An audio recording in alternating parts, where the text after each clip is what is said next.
কোরআনের আলোই আমরা যারা আমাদের দেশ এবং দুনিয়াকে আলোকিত করতে চাই, তাদের কোরআনের শুদ্ধ তেলাওয়াত যেমনিভাবে গুরুত্বপূর্ণ, ঠিক তদ্রূপ গুরুত্বপূর্ণ হচ্ছে, ততটুকু গুরুত্বপূর্ণ, কোনো কোনো ক্ষেত্রে আরও বেশি গুরুত্বপূর্ণ হচ্ছে কোরআনের যে তেলাওয়াত আপনি করছেন, সেই তেলাওয়াতের অর্থটা আপনি উপলব্ধি করবেন, গভীরতা উপলব্ধি করবেন এবং তার আলোকে নিজের এবং ব্যক্তির পরিবর্তনের জন্য, যার সামনে আপনি যাকে আপনি কোরআন তেলাওয়াত শুদ্ধ তেলাওয়াত শেখাচ্ছেন, তার পরিশুদ্ধির জন্য, তার পবিত্রতার জন্য, তার সংশোধনের জন্য আপনি প্রয়োজনীয় নির্দেশনাটাকে সুন্দর করে তুলে ধরতে পারবেন। এই কোয়ালিটি মুআল্লিমদের মধ্যে থাকা উচিত বলে আমি মনে করি। এটি আরেকটা কর্মসূচি। এই জন্য আপনারা যারা মুআল্লিম হিসেবে ভূমিকা রাখবেন, তাদেরকে শুধু মুআল্লিম হিসাবে একটা পার্টের প্রস্তুতি নিলে হবে না, আপনাদেরকে দ্বিতীয় পার্টেরও প্রস্তুতি নিতে হবে। নাকি আপনারা কি মনে করেন? এটা ছাড়া আপনি সমাজ পরিবর্তন করতে পারবেন না। ওয়ারাত্তিলিল কোরআনা তারতিলা, তারতিলের সাথে কোরআন তেলাওয়াতের কথা যেমনিভাবে এখানে তারতিলকে শুদ্ধ তেলাওয়াত, থেমে থেমে পড়া, একদম হৃদয়ঙ্গম করে পড়া, যে কথাটি বলা হয়েছে তারতিলের ব্যাখ্যায়, কিন্তু তারতিলের ব্যাখ্যা ওই যে হৃদয়ঙ্গম করে পড়া, নিজে যেন কোরআনের এই তেলাওয়াত দ্বারা আমি প্রভাবিত হচ্ছি, ওই তারতিলের হক আদায় করার জন্য তো আমাকে কোরআনের অর্থ উপলব্ধি করতে হবে, তাহলেই আপনি তারতিলের হক আদায় করতে পারবেন। নাকি বলেন? এখানে মুফাসসির যারা আছে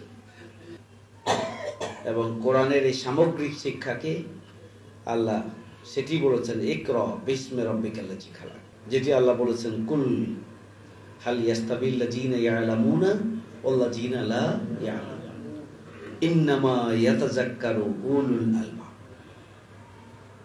কুল হাল ইয়াস্তাবিল আমা ওয়াল বাসীর আম হাল তাস্তাবিজ যুলুমাতু ওয়ান নূর ইন্নামা ইয়াখশাল্লাহ মিন ইবাদিহিল উলামা। এখানে কিন্তু এগুলোকে কোরআনের জ্ঞান, মানে কোরআনের নলেজ যার আছে আর যার নাই, ইসলামী নলেজ যার আছে, ওভারঅল জ্ঞান যার আছে আর যার নাই, যিনি আলেম এবং যিনি আলেম নন, এর পার্থক্য এখানে তুলে ধরা হয়েছে। এবং এই দুই আয়াতে, তিনটা আয়াত পড়েছি, ব্যাখ্যা যেহেতু সমানে আজান হয়ে গেছে, এই জন্য প্রথম আয়াতে ইন্নামা ইয়াতাযাক্কারু উলুল আলবাব, ওখানে মর্যাদার কথা বলা হয়েছে যে এরা সমান হতে পারে না। আলো অন্ধকার যেমন সমান নয়, জ্ঞানী এবং জ্ঞান রাখে না এটি সমান নয়, অন্ধ এবং চক্ষুষ্মান সমান নয়। আর এখানে বলা হয়েছে, প্রথম আয়াত যেটা বলেছি সেখানে বলা হয়েছে যে যারা জানে এবং যারা জানে না তারা এক হতে পারে না। আর তারপরে যেটুকু বলা হয়েছে সেটুকু হচ্ছে ইন্নামা ইয়াতাযাক্কারু উলুল আলবাব, নিশ্চয় যারা জ্ঞান রাখেন, জানেন, তারা কি করেন? আল্লাহর উপদেশাবলী তারা শ্রবণ করে থাকে, মানে তারা অনুসরণ করে থাকে। যারা জানবে তাদের দায়িত্ব হচ্ছে এটা মেনে নেওয়া। আর ইন্নামা ইয়াখশাল্লাহ মিন ইবাদিহিল উলামা, এটা হচ্ছে যারা জানেন তারা আল্লাহকে ভয় করেন। যারা যত বেশি জানবেন, যার জ্ঞানের গভীরতা যত বেশি, তারা আল্লাহকে ভয় করবেন তত বেশি। আমি মনে করি যে কোরআনকে যদি সার্বিকভাবে আমরা বিশ্লেষণ করি, কোরআনের শুদ্ধ তেলাওয়াত এটা অনেক বেশি গুরুত্বপূর্ণ, এবং তার চেয়ে বেশি গুরুত্বপূর্ণ হচ্ছে কোরআন আপনি যা বলবেন, যা শেখাবেন, আপনি যা উচ্চারণ করবেন, আপনি তা উপলব্ধি করবেন, নিজেকে আলোড়িত করবেন, সংশোধন করবেন, এবং পাশাপাশি আপনি যাদেরকে শেখাবেন তারাও নিজেরা আলোড়িত হবে, উজ্জীবিত হবে, তার আলোকে নিজেকে গড়ে তোলার জন্য চেষ্টা করবে। সেই দিক থেকে আপনাদের ব্যক্তিগত প্রচেষ্টা আজকে থেকে শুরু হওয়া উচিত বলে আমি মনে করি। আর এখানে মুআল্লিম প্রশিক্ষণের মাধ্যমে মূলত একটা পার্ট, এক অংশ আপনাদেরকে শেখানো হবে শুদ্ধ তেলাওয়াত। সেটিকে আপনি গুরুত্বের সাথে নেবেন প্লিজ। এটি সাংগঠনিক একটি দায়িত্ব আপনার, এটা একটা ক্লাস, একটা কোর্স। কোনো একটা ক্লাসে আপনি 1 মিনিট পরে আসবেন না, 10 মিনিট আগে আসেন। কোন একটি ক্লাসে আপনি 5 মিনিট আগে যাবেন না, আপনি ছুটি চাইবেন না, প্লিজ। আপনি কোন একটি ক্লাস মিস দেবেন না। ক্লাসে আপনি নিজেকে কনসেন্ট্রেট করবেন, ক্লাসে আপনি নিজেকে কনসেন্ট্রেট করবেন, মনোনিবেশ করবেন।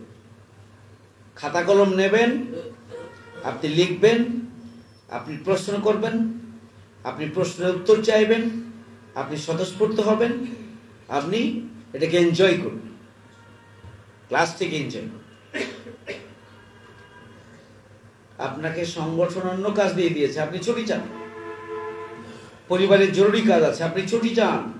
পরিবারের কাজটিকে আপনার ক্লাসের সাথে গুলিয়ে ফেলবেন না। যদি একদম পরিবারের কোনো সদস্য যদি মারা যায়, এই ধরনের কোনো দুর্ঘটনা আল্লাহ না করুক চলে আসে, সেক্ষেত্রে তো আর কোনো উপায় থাকে না।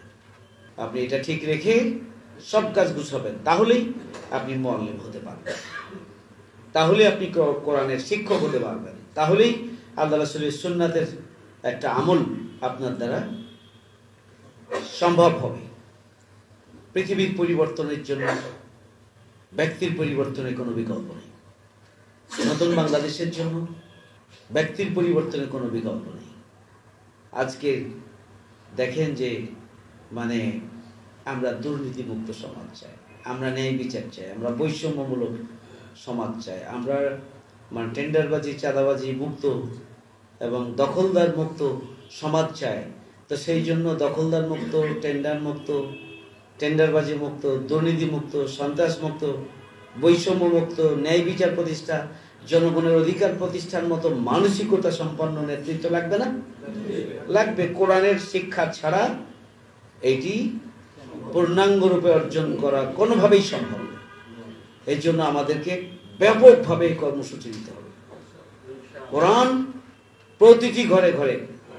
আমাদের এই বছরের টার্গেট, আমরা লক্ষ লক্ষ মানুষকে কোরআনের ছায়াতলে নিয়ে আসার জন্য আমরা ভূমিকা রাখব এবং তার অন্যতম প্রধান বাহন হবে আমাদের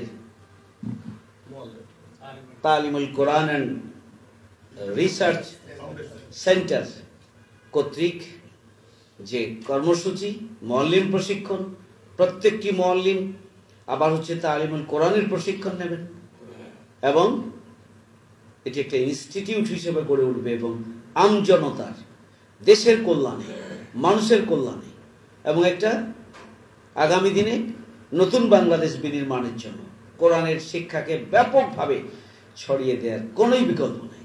এবং সেই কোরআনের শিক্ষাকে সর্বস্তরে ছড়িয়ে দেওয়ার জন্য আমরা যদি কমিটেড হতে পারি, ওয়াদাবদ্ধ হতে পারি, প্রতিশ্রুতিবদ্ধ হতে পারি, কঠোর পরিশ্রম করতে পারি, ধৈর্যের সাথে আমরা যদি আল্লাহর সাহায্য নিয়ে ভূমিকা পালন করতে পারি, তাহলে প্রতিটি পরিবারের প্রতিটি সদস্যকেই 1 বছরের মধ্যে আমরা এই সেন্টারের মাধ্যমেই কোরআনের শিক্ষায় আমরা শিক্ষিত করতে পারি। আল্লাহ রাব্বুল আলামিন ঠিক সেভাবে আমাদেরকে ভূমিকা পালনে তৌফিক দান করুন।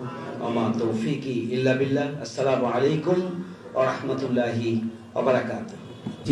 শুভ উদ্বোধন করছি। আল্লাহ করুন এবং কল্যাণময় করুন। আমিন।